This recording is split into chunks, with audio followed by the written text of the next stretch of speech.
sa awitin na yan at patuloy po nawa na ipagamit niyo po ang inyong talento sa Panginoon. And so hindi na po tayo magpapakatagal.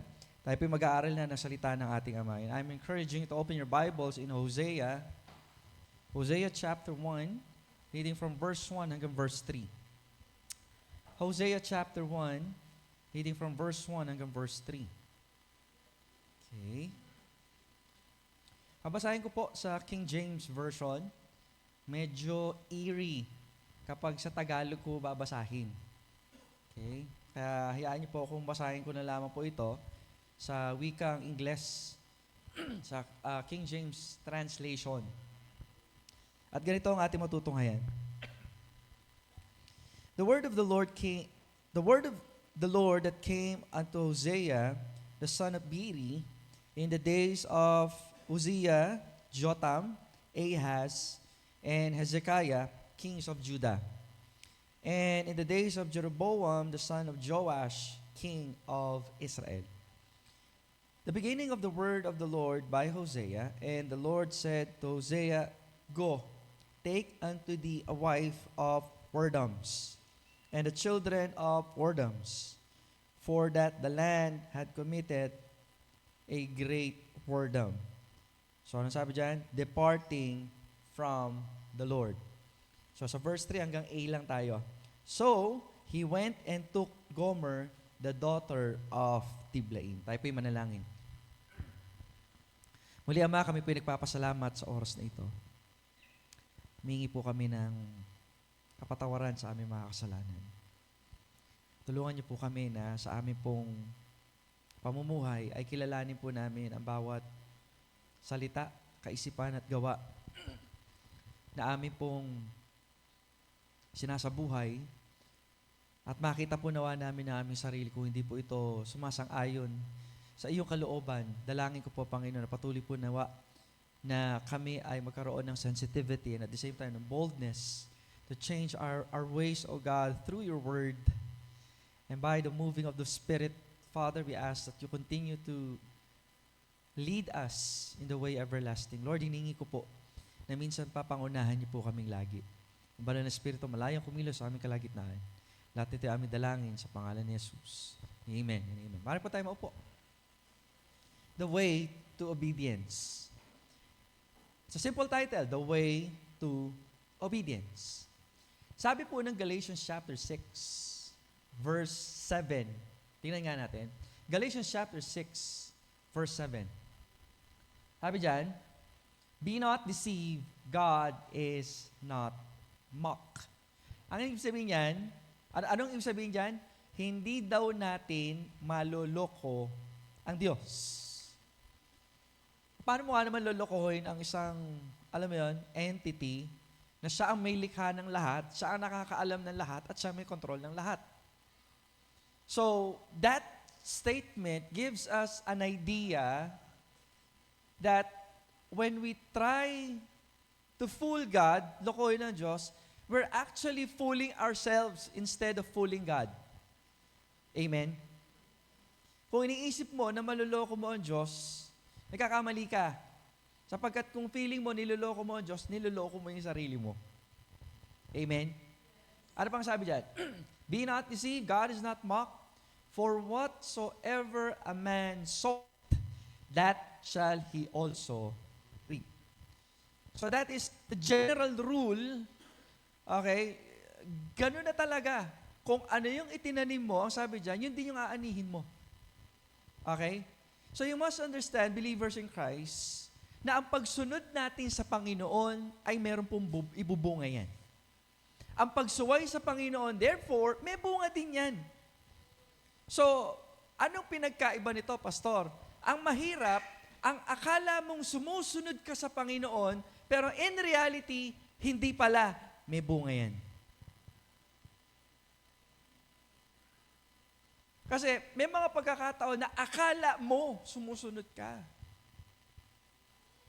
Because we're going to talk about obedience. Okay? Now that we are believers in Christ, kinakailangan maintindihan, dapat malaki ang impact na yan, yung word na yan, sa buhay po natin, obedience. To obey means to follow. Pero hindi lang yung pagsunod eh. It entails everything, including who we are as a person. Diba? Kung tayo bilang isang mananampalataya kay Kristo, sumusunod tayo kasi kilala natin ang Diyos. At yung paraan ng pagsunod natin ay maayos sa pagsunod kasi kilala natin ang Diyos. Sapagkat ang Diyos ay Diyos ng kaayusan. So may problema ang pagsunod ng isang mananampalataya pag hindi siya maayos. Kaya nga sabi ko nga, kung inaakala mong sumusunod ka, may bunga yan. May bunga yan.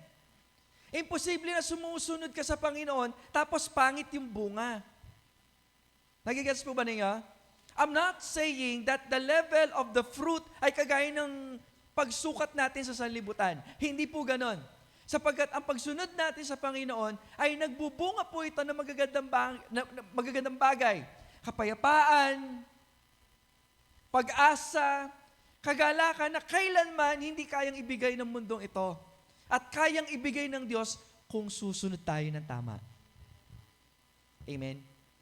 Now, let's talk about Hosea. Ano, sino ba to? Actually, hindi siya kilala. Okay? I've tried to look for evidences somehow para makilala natin itong taong ito. Pero alam nyo, ang ganda ng buhay niya. In what sense, Pastor? Sapagkat, sabi ko nga, wala kang makikitang ano sa kanya. Para bang, alam mo yun, sino ba itong taong ito? Pero makikita mo sa kanya, ano ba yung sinasabi ng Diyos sa pamamagitan ng buhay niya. Sana ganoon din tayo. Because life is not about us. Life is not about what you want. Life is not about your plans. Life is not about your problems. Life is about the God whom you worship. Siya lang yun eh. At pasensya na kayo kung babasagin ko. Kung gusto niyo makinig ng mensahe, kung paano kayo yayaman, kung paano kayo giginhawa, hindi niyo maririnig sa church na ito. Hindi niyo yan, Lord willing hindi niyo yan maririnig sa akin. Sapagkat ang tunay na pagsunod sa Panginoon, kaya nga pagsunod sa Panginoon, kung ano yung gusto niya, yun yung susundin natin. Amen? Ulitin ko, kung ano yung gusto niya, yun yung susundin natin. Ito yung nangyari kay Hosea. Kung ano yung gusto ng Panginoon, yun yung susundin ni Hosea. Sabi ko nga, Hosea is, ang kilala lang siya, he's a prophet of God. Okay? Kakontemporary niya, si Isaiah at si Micah. Hindi yung asawa ko. Okay? Si Prophet Micah at si Prophet Isaiah. Siguro ang difference lang nila, si Isaiah at si Micah, sa ano sila? Sa Ephraim o sa Israel. Baliktad. Sa Judah sila. While itong si bida natin, si Hosea, saan po siya? Sa Ephraim or sa Israel. Lagi, okay? Nababanggit yan. Bakit Ephraim? Kasi siya yung pinakamalaki. Okay? So kaya nga mas kilala po siya. So setting that aside, ano ba meron sa taong ito? So sabi ko nga po, kapag sinabi po natin bilang pagsunod, syempre siya ay prophet of God, so we are all thinking, so naturally, dapat sumunod siya sa Panginoon. Tama po ba? Amen po ba? Lahat ng lingkod ng Panginoon, dapat sumusunod sa Panginoon. Kasi meron din naman kayo makikita, some of the men of God, some of the prophets, di ba? Or even in our day, some of the pastors, bagaman sinasabi nilang sila tagapaglingkod ng Diyos, may mga tao talaga hindi sumusunod sa Diyos. Ito na nga, propeta na itong mga to eh. Kayo pa kaya? So there's an impact for those people who faithfully obey God. Ano tawag natin dyan? Blessing ho yun. Blessing. Pag sumusunod kay Lord, blessing. Siyempre, ang pagsunod sa Panginoon, it requires faith. Tama? So if we are faithfully obeying God by faith, may blessing ho yun. Wala kayong makikita na Bible character na sumunod sa Panginoon na ang dulo hindi pinagpala. Si Job, si Abraham, si Joseph, si Daniel, si Hananiah, Azariah, and Mishael. Kilala niyo yung tatlo? Madalas ginagamit ko yung Hebrew name nila at hindi yung Babylonian name. So the Babylonian name is Shadrach, Meshach, and Abednego. Amen? So, every time these people obey God or follow God by faith, dulo lagi, blessing. So, kung talagang nagpe-pray tayo ng blessing, instead of praying for it, you need to ask yourself, sumusunod ba ako sa Diyos? Ngayon, kung hindi tayo sumusunod sa Panginoon, so naturally, ang sabi ng Bible, you will reap what you sow. So kung nabubuhay ka in disobedience to God, there's no blessing. You will reap what you sow. Pero kung tayo ay sumusunod naman sa Panginoon, there's a blessing. Amen? Walang direct na wordings that if you obey God, you will have the blessing. Pero makikita nyo paulit-ulit ang pamumuhay ng mga Bible characters that they have obeyed God in different situations, tapos ang dulo nun lagi pagpapala. At ang nakakatawa pa ito, those people na sumusunod sa Panginoon, they are not expecting blessing at all. Alam niyo ba yun? Bakit? Kasi sa kanila, sapat na ang sumunod sa Panginoon. Now, dito sa pagkakataong ito, I just want you to look at, the life of Hosea. Simple lang. Lingkod siya ng Panginoon, inutusan siya, sumunod siya. That's simple. Okay? Kilala niya ang Diyos. Diba? Inutusan siya ng Diyos, sumunod siya. So dito sa pagkakataong ito, let us look at verse 2. Sabi diyan, the beginning of the word of the Lord by Hosea, and the Lord said to Hosea, go, take unto thee a wife. Kaso hindi lang yung statement eh. Hindi lang yung kumuha ka ng asawa. Okay? Take unto thee a wife. Hindi eh. Anong kasunod? Pangit yung kasunod eh. Wife of whoredoms. Kung bakit ko hindi binasa sa Tagalog, ang pangit. Mag-asawa ka ng isang babae na nakikipagtalik sa maraming lalaki. Pambira yan. Take note ha. Ano nga uli? Si Hosea, propeta. So bilang lingkod ng Panginoon, tagasunod ng Diyos, dapat siyang sumunod sa kalooban ng Diyos, sa utos ng Diyos. So the Lord is saying, actually is not saying or not even asking. Dahil Diyos siya, ano sabi diyan? He commanded Hosea. Tama? Command yan eh. Ano sabi niya? Go. Okay? Go, take unto thee a wife of whoredom. You have to understand that when we talk about obedience to God, dapat hindi po tayo, alam mo yun, hindi tayo dapat sumusuway. And even to the fact, if you knew, you know, na ang Diyos ang nangungusap sa iyo, wala kang gagawin kundi sumunod. Gaang ng yes. Pero kung lalagay ko sa katatayuan niya, sige nga, paano yan? Oh, Hosea, asawa ka na eh. Asawa kang pokpok.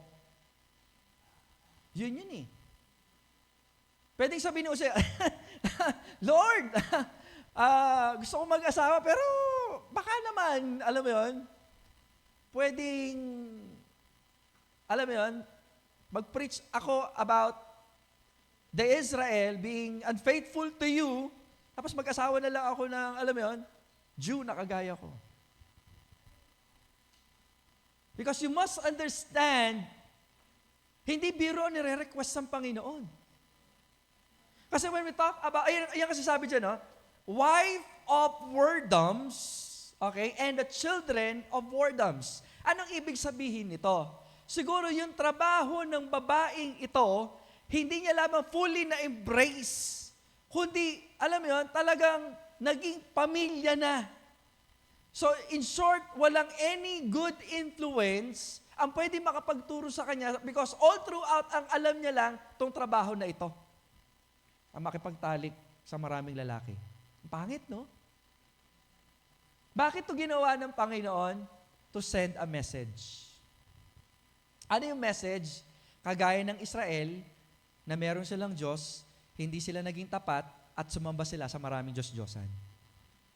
Siguro, lagay tayo sa katatayuan ni Hosea, Lord, pwede ba mag-preach na lang ako? Tama, di ba? Kasi parang, we're talking about my life. We're talking about my plans.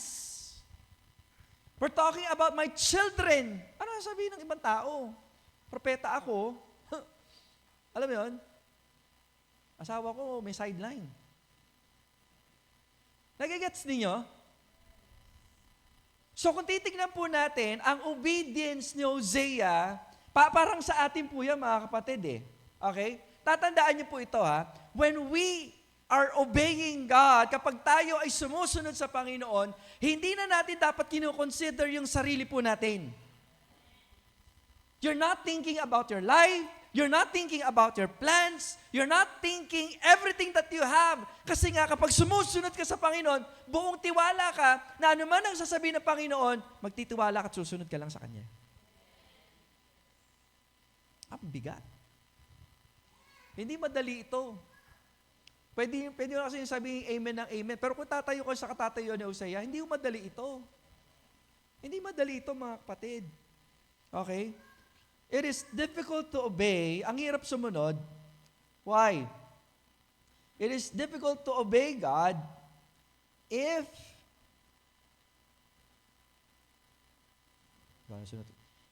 we don't know how to let go. Ipa yun. Ang hirap sumunod sa Panginoon kapag hindi natin natututunan ang bumitaw. It is very difficult to obey God if we don't know how to let go. Kasi kung susundin lang ni Hosea yung gusto niya, hindi mangyayari ito. Lord, may plano ako eh. Lord, meron akong image na dapat kong ingatan. Pero dahil, alam mo yun, ang buhay ko hindi sa akin, kundi sa'yo, gawin mo kahit na anong gusto mo, Lord. Ganun po ba tayo, mga kapatid? This is the kind of obedience na natutuwa ang Panginoon. An obedience that most of the time, hindi natin mabitawan. Marami sa atin parang unggoy. Uy, pastor, grabe ko naman unggoy. Alam mo paano manghuli ng unggoy? Ganito manghuli ng unggoy. So gagawin ng mga natives, kukuha sila ng hindi biniyak na nyog. Okay? Yung binutasan lang siya sa dulo, nilagyan ng tali, tapos yung maliit na, sakto lang yung lubid. Pinasok dun sa nyog, tapos tinali, binuhol, para at least hindi makakawala yung nyog sa tali. Tapos yung dulo naman nung nyog, so nakatali na siya, bubutasan nila yon na singlaki ng kamao ng unggoy. So ang gagawin, lalagyan nila yan ng hinog na bayabas. Hinog ba? Yung medyo, hindi naman yung malambot. Okay? Pero hinog lang. Yung saktong may amoy na yung bayabas. So, ang gagawin ng unggoy, maaamoy niya yung bayabas. Tama, Dennis, no? Paano maamoy yung unggoy? So, naamoy niya. So, gagawin niya, ipapasok ng unggoy yung kanyang kamay, saktong-sakto lang doon sa butas. Ang gagawin niya, hahawakan niya yung bayabas. So, ang tendency, dahil lumaki yung kamao niya, hindi niya mailabas. Tama? Pero dahil ang unggoy, masyado siyang matakaw, hindi niya ile-let go yan hanggang mahuli na siya. Kaya sabi ko nga, maraming Kristiyano parang unggoy, ang hirap bitawan ng mga bagay na hawak-hawak nila. Hindi ka makasunod sa Panginoon kasi hawak-hawak mo yung bisyo mo. Hawak-hawak mo yung bisyo mo na hindi naman nakakatulong sa paglago spiritual. Yan man ay gadget, yan man ay barkada, kahit sabihin na natin pangarap, anumang bagay, kahit gaano ang kaganda sa paningin mo o sa paningin ng ibang tao, kapag hindi yan, alam mo yan, nakakatulong sa paglago, na kapatid, hindi po yan pasado sa harapan ng Diyos. So you see, when we talk about obedience to God, we should learn how to let go. Yung mga pagkakataon kasi nagiging mas matalino tayo sa Diyos. Minsan para bang, alam mo yun, ang hirap mong i-let go. So ano nangyayari? Nako-compromise si obedience. Ano yung ginagawa natin? Magbibigay ako ng 3. Hindi pa ito yung main points natin. But I can give you 3 things. Okay? Kung kailan ba nadi-distort ang obedience natin. The first thing is what we call half obedience. Half obedience. Maraming mananampalataya, they fail to get the blessing, to make God happy, kasi ang pagsunod nila hindi buo, kalahati lang. Remember, half obedience is disobedience to God. Kasi requirement ng Panginoon sa obedience, dapat buo. Kasi we're talking about God's character. Hindi ka pwedeng mag-alinlangan doon. Hindi pwedeng kalahati lang yun. Kapag totoo ang Diyos, hindi pwedeng kalahati ang Diyos. Dapat ang pagsunod mo, buo pa rin. Hindi pwede may pagdududa. Kasi ang hirap sumunod sa Panginoon kapag kalahati lang ang pagsunod. The second, distorted disobedience is what we call conditional obedience. Eto na. Alam mo yan? Lord, sige, sunod ako. Kaso, bigay mo sa akin to, jojowain ko to. O di ka, Lord, sige, susunod ako sa iyo, pero, alam mo yun, mag-a-abroad ako. Sige, Lord, alam mo yun, susunod ako sa iyo, pagkatapos ko naging valedictorian, salutatorian, Latin honors, Dean's Lister. You have to understand that when we obey, kapag sumusunod tayo sa Diyos, hindi tayo nagsiset ng kondisyon. Bakit? Kinikilala nating Panginoon nga siya. Kinikilala natin siyang Master. We are acknowledging Him as a King. Tapos ikaw yung magbibigay ng kondisyon. Hindi pwede yun. Conditional obedience, it doesn't please God at all. Hindi natutuwa ang Diyos. Amen? Hindi natutuwa ang Panginoon. Pangatlo, at common ito sa atin, is what we call delayed obedience. Okay? So, tatlo na yun. Ano yung una? Half obedience. Ano yung pangalawa? Conditional obedience. At pangatlo, ano yung pangatlo? Delayed. Past tense. Okay? Delayed obedience. Sige, Lord, susunod ako. Pero, alam mo yun, hindi siya conditional, delayed. Okay? Alam mo kung bakit ka susunod, alam mo yung somehow, alam mo yun, alam mo yung benefit, pero may mas pinapahalaga ka kasi. May mas naunang priority. So, ang gagawin mo, ihuli mo yung gusto ni Lord. At tawag dyan, delayed obedience. All of those three, hindi natutuwa ang Panginoon. Okay? And that is the exact opposite ang ginawa ni Hosea.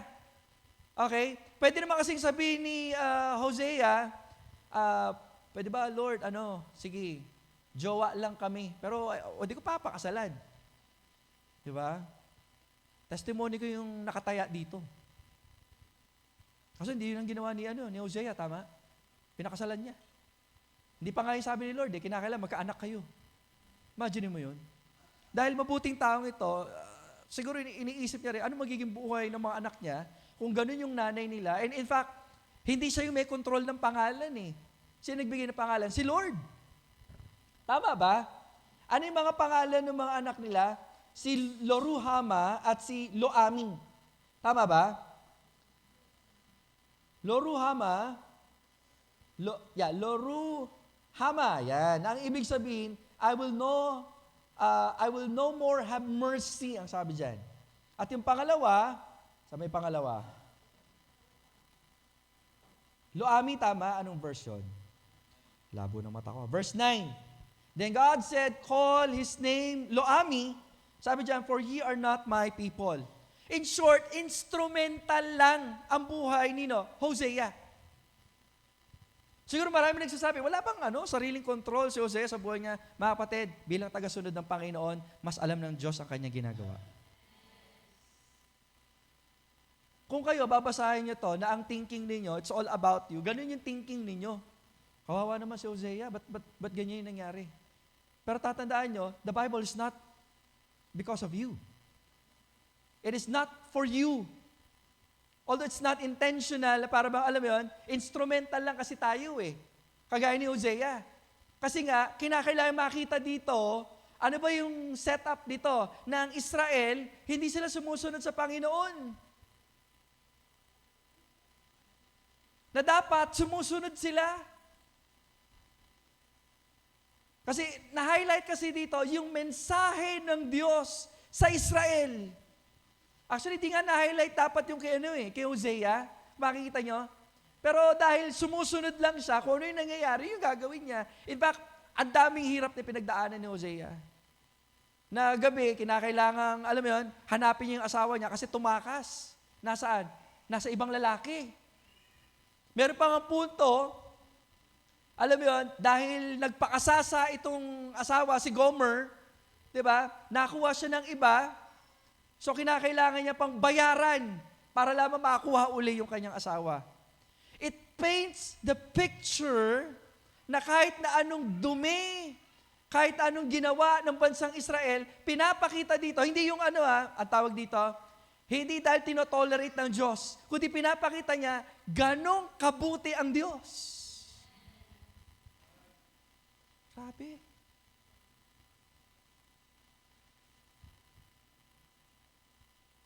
And by the obedience of Hosea, na-realize o nagkaroon ng katotohanan, okay, ang mensaheng ito. Mga kapatid, it's about time for us to ask ourselves, tanungin natin, tama ba ang pagsunod ko? Totoo kaya ang ginagawa ko? Kasi mga kapatid, kinakailangan ho natin magising sa katotohanan.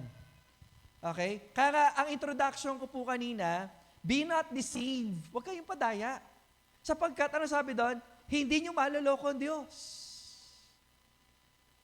Nakakatakot po yun. Andiyan po ba kayo?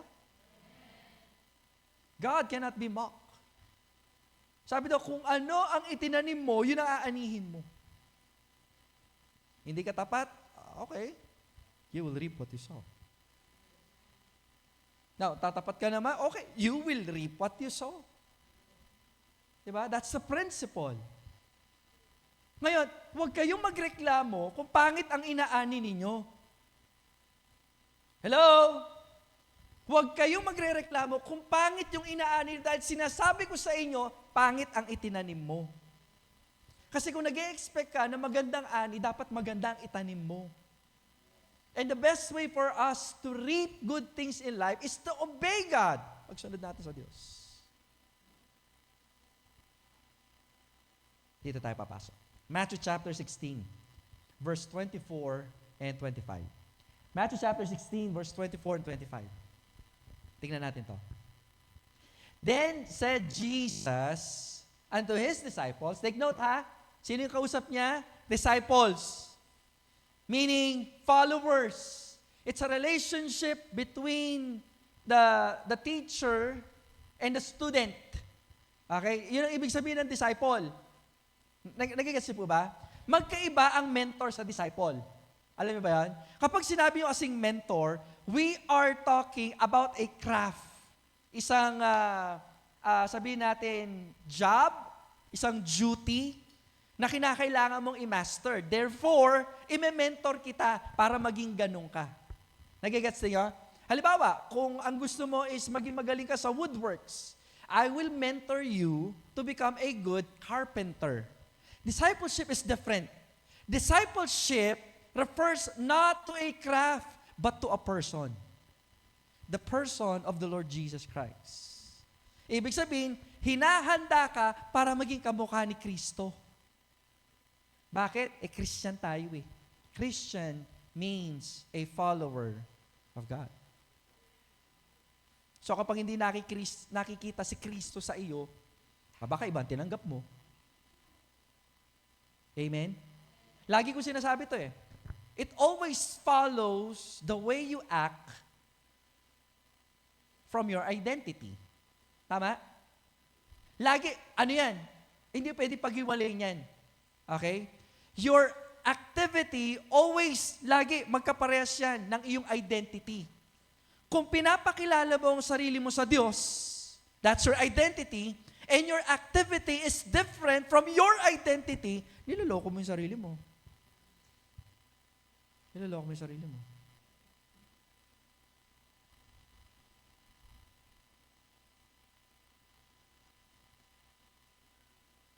And then, reklamo tayo sa Diyos. Ba't di tayo nakakatanggap ng blessing? In fact, ganito. Kung tunay ka mananampalataya, you are not after the blessing. You are after the blesser. The giver of blessing. Tama ba? So, your identity, lagi, parallel yan lagi, magkasunod yan. Kasi kung paano ka mamuhay, is kung paano mo kinilala ang Panginoon. So, kung lagi siyang nauuna, hindi siya nauhuli. That's the logic. So, kung lagi siyang una, lagi siyang nasa top priority list mo, no matter what happened, makikita yan sa pamumuhay mo. Tama? Pabalik tayo dito. Then sa Jesus and to His disciples, sabi dyan, if any man, will come after me, let him deny himself, take up his cross. Sa ibang gospel, take up his cross daily. Amen? The cross symbolizes the life of a Christian. Kasi yung cross, yun yung buhay ni Kristo, yun yung purpose niya, to die on it. Amen? Tapos yung tagasunod ni Kristo, gusto masaganang buhay. Don't get me wrong. Don't get me wrong. Hindi imposible sa Panginoon na pagpalain niya tayo. Pero hindi tayo nabubuhay sa pagpapala. Nabubuhay po tayo sa tagapagbigay ng pagpapala. Because the more you hear of the word blessing in many churches today, it always entails what? Prosperity gospel. Oh, pag Kristiyano ka, hindi ka magkakasakit. So pag nagkasakit ka, sa demonyo ka ngayon. Ang tawag doon, parasaic attitude. Kaya nga yung Beatitudes, pantira yon sa mga Pharisees. Kasi sa mga Pharisees, pag mayaman ka, you're blessed. Sabi ni Lord, hindi. Blessed are the poor. Diba? Blessed are the meek. Blessed are the peacemakers. Ganun ang Lord. Tuloy natin. Let him deny himself, take up his cross, and ang sabi dyan? Follow me. The word follow me, siyempre, hindi yan mangyayari kung hindi ka susunod sa Panginoon. Tama? Although parang synonymous yung word follow and obey, magkaiba sila in terms of intensity. Okay? Sinabi lang dyan, follow me, parang medyo mababaw lang, pero yung deeper sense niya, it is to obey. Hindi lang kasi yung sinasabi, kundi naiintindihan mo kung bakit ka sumusunod. Para pala pinagkaiba yan sa word din na lagi ko nababanggit lately. The word listen and the word hear. Diba? Pero dito sa pagkakataon ito, mga kapatid, kinakailangan po natin maintindihan. So how should we determine the way to obedience? Dito na pasok. Number 1, we need to shift our focus away from us. So to make it personal, we need to shift my focus away from myself. Kasi kung hindi mo aalisin yung tingin mo sa sarili mo, hindi ka talaga makakasunod. Devotion. Ay, matundo ko pa. May giving sa Bread for Life. Ay, ating kong saliwan. Ikaw. Gusto mong sumunod? Ilayo mo yung tingin mo sa sarili mo. Kaya ang hirap ng mga kabataan pumasok sa Bible school kasi nga tingin nila lagi sa kanilang sarili. Paano yung gusto ko? Paano makakatulong sa magulang? Etc. You have to take away your focus away from yourself. Ano kabaliktaran nun? Imbes na tumingin ka sa sarili mo, tingin ka sa Panginoon. Ganon din sa paghahanap ng trabaho. Ganon din sa pag-aasawa. Kaya ang Kristiyano, hindi tumitingin sa pogi at maganda. Amen. Amen, Dennis, may pag-asa na. Oo. Hindi doon ang tingin ng mananampalataya. Kasi ang ganda, lilipas din yan. Pero yung karakter, nako, iba yan. Ganun din sa paghahanap ng trabaho. Diba? One of these days, kakausapin ko po yung ating mag-graduate ng mga kolehiyo. Okay, so we're going to talk about ano ba yung kasunod. At isa sa kinakailangan yung maintindihan, again, it's not about you. Kinakailangan tanggalin yung focus sa iyo. Lagi kay Lord, Lord, ano ba yung gusto mo?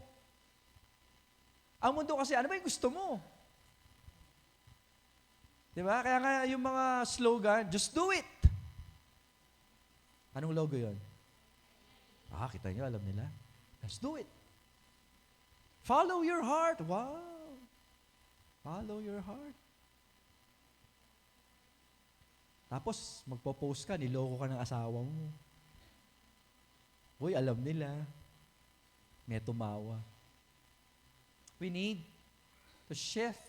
We need to take away our focus, away from ourselves. Dagdagan natin. And you have to focus yourself, kanino? To God. Kailangan yan. Kasi kung hindi mo gagawin yan, hindi ka makakasunod sa Panginoon. Maniwala ka. Pangalawa, we need to understand the crossroad we face. We need to understand the crossroad we face. Pag sinabi yung crossroad, ano kasi sa Tagalog yan? Sangang daan. Okay? Sangang daan. Naalala ko pa yung Filipino major ko. Pag sinabi yung crossroad, it is a road na hindi na siya diretso. Nagdalawa na siya. Kung kanina, sabi natin, kinakailangan tanggalin mo yung tuon mo sa sarili mo, papalayo sa'yo, kundi papunta kanino? Sa Diyos. Ngayon, habang naglalakad ka at mapunta ka man sa sangang daan, dahil nakatingin ka sa Diyos, hindi ka maliligaw. Kahit sangang daan pa yan, alam mo kung saan nandoon ang Panginoon. May trabahong in-offer. Okay? Yung isa malaking sweldo. Yung isa maliit ang sweldo. Paano mo ibabalance yan? Hindi tingin kung ano yung sweldo, kung sino yung kasama, ano yung ability mo. At tingin mo, Lord, saan ka matutuwa sa pipiliin ko? Nagigets po ninyo? Kaya nga, maraming Kristiyano ang naliligaw ng landas.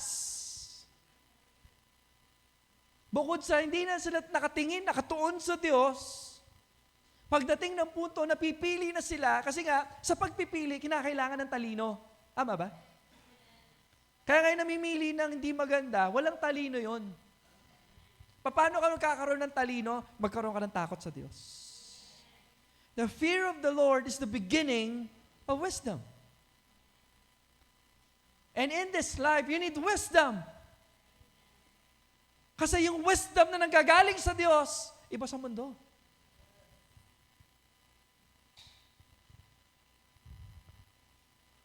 O teka, bisa abroad. Sopa mo lang rin pengari mo.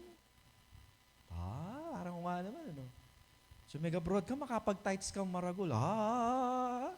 Pwede. Those are crossroads. You have to understand that every time we face crossroads, kapag pinipili natin yung daan kung saan yung nandoon yung Panginoon, minsan tandaan nyo to, hindi yan masaya. Hindi yan magkukos ng kasiyahan even sa mga tao na nakapaligid sa iyo. At pinili mo, hindi ka naman, malamay ka mimimisip. Pero huwag mo rin kakalimutan na kapag nakatuon tayo sa Diyos at pinili mo ang tamang daan, walang ibang matutuwa kundi ang Diyos. Piliin niyo ang daan ng Diyos. You have to choose that.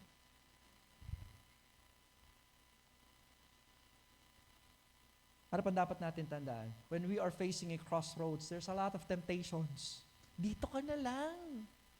Mas masaya. Mas mayaman. There's a lot of temptation in the crossroads.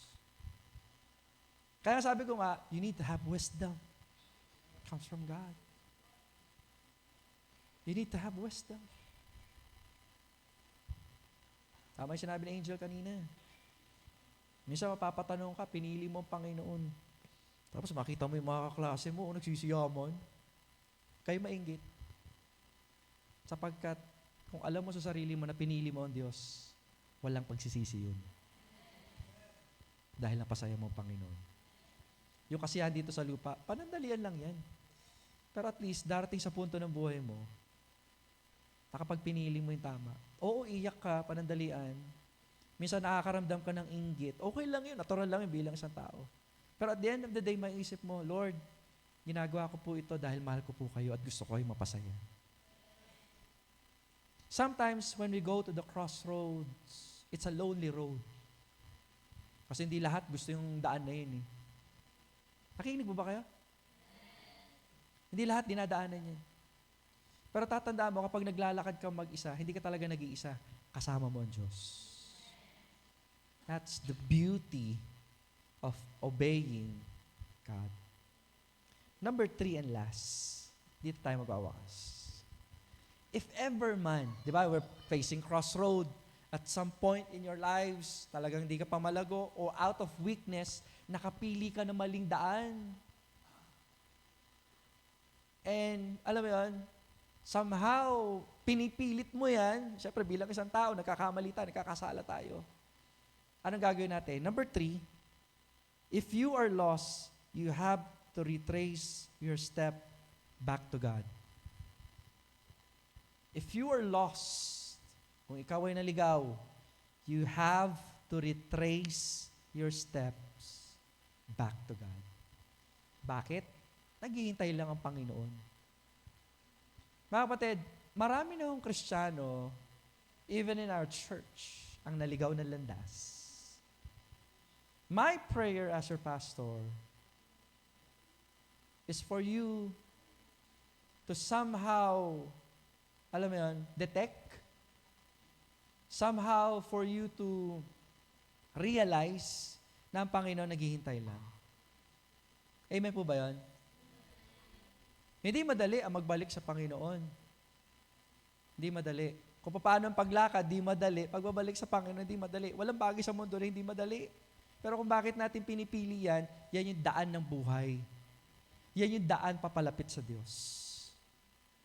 Again, if you find yourself lost kung kayo naliligaw, all you have to do is you retrace your step back to God. That's how we obey God. Amen? That's how we grow as a believer in Christ. That's how we put a smile on God's face. Ganyan po natin napapasaya ang Panginoon sa buhay po natin. Just like Hosea. Wala nang tsetche, boretse ang buhay niya. Madali ba yung buhay niya? Hindi madali yung buhay niya. Okay, kung bakit na nagiging madali, it's not about him. It's about the God whom he worship. Ganun din tayo. It's not about us. It's about God whom we worship. Tayo po natin tumayo. Tayo po yung manalangin. Tayo po yung manalangin.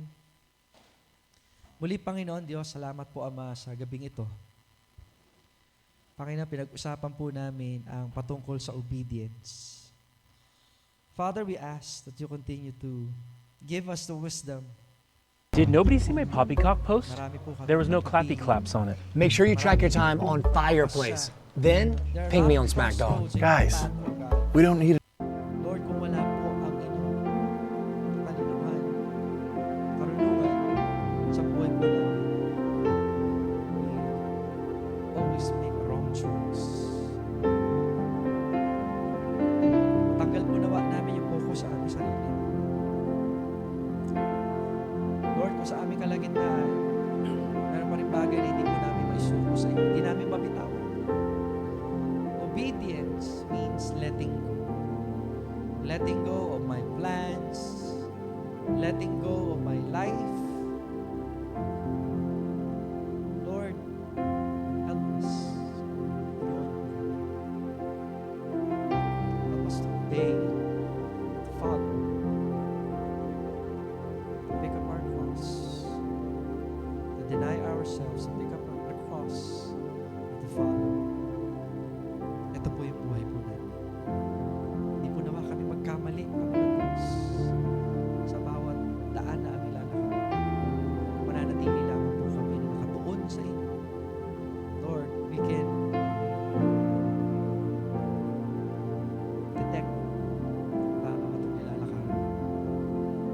so happen, Lord, na nalikod po kami.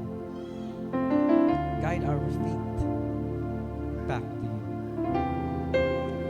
Gabayan niyo po kami, samahan niyo po kami. Mabalik sa iyo. We humble ourselves, our Father. Tulungan niyo po kami na magpakababa lang sa iyo. Salamat po ng study po na napakabuti po ninyo sapagkat lagi niyo po kami sinasamahan. Hinihingi ko po, Panginoon, sumihin sa mga kayo po pangalalang sa Panginoon. Wala po aming dalangin at sama sa pangalan ni Jesus. Amen and amen. Salamat po.